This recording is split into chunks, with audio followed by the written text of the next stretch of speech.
for 16, 17 years. I apologize in advance. I've had a lot to drink in the past 30 minutes. And if I come across to have a southern twang, I want to thank y'all for coming. I know some people have gone thousands of miles to be here for these two, and I wouldn't miss it for the world. Rico and I grew up down the street from each other. He grew up in Quail Run North, and I grew up, I don't really know where I grew up from, but we grew up in the same neighborhood basically. We went to Quail Run Elementary, Peckham Mill Middle, Houston County High School, and Georgia Southern University, Georgia.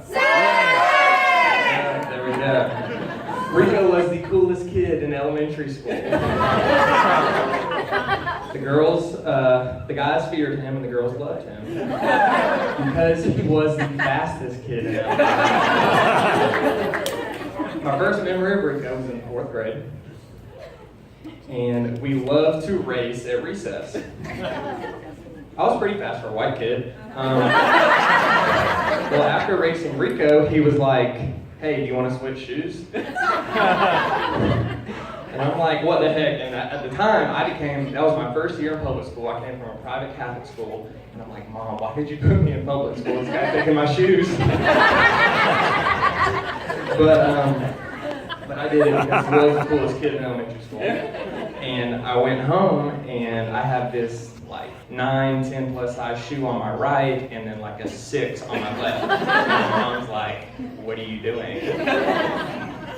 But that's the stem of our friendship. A couple memories I have with Rico I got to talk about. When Rico learns music, he learns every word, every note. He is especially fond of Disney princess songs.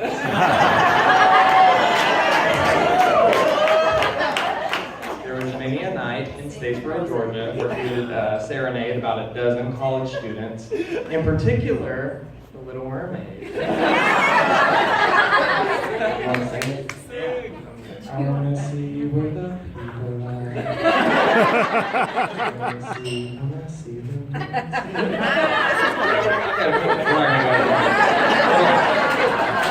I'll show you the We're done.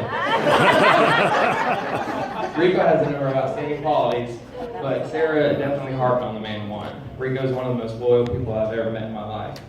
He'll stick with you until the end of days. But if you cross him once, you're kind of done. Rico's been loyal to me over the past decade and a half of friendship, and I know he'll do the same for you and your future family. Another thing about Rico is that he has a strong, silent demeanor. You may not be able to tell if something's wrong with him, but that's exactly what you need in a husband. They'll take care of you forever. I want to thank Mr. and Mrs. Kalar and Mr. and Mrs. Hendricks for having us all here. It's been great. Yeah.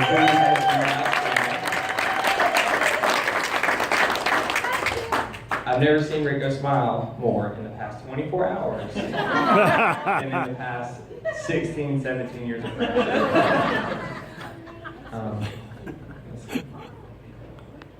Sarah must be the only person in the world that can do that. Rico does not smile.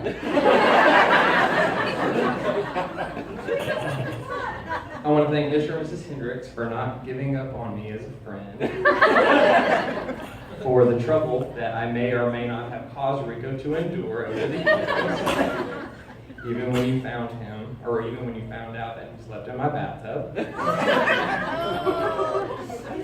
But thank you most of all, for teaching Rico to love all sorts of colors, races, and people. Yeah.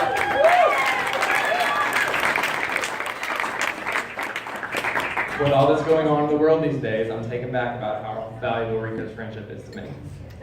Thank you for showing your son the power of friendship and giving me my brother from another mother.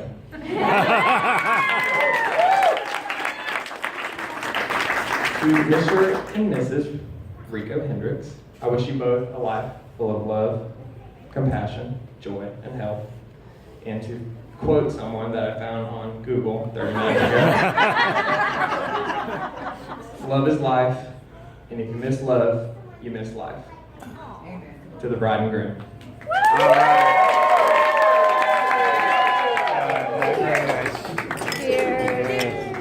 Cheers. Cheers. Cheers.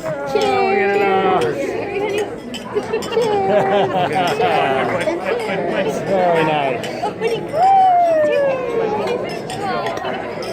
Okay, he's gone. Where's my cheers?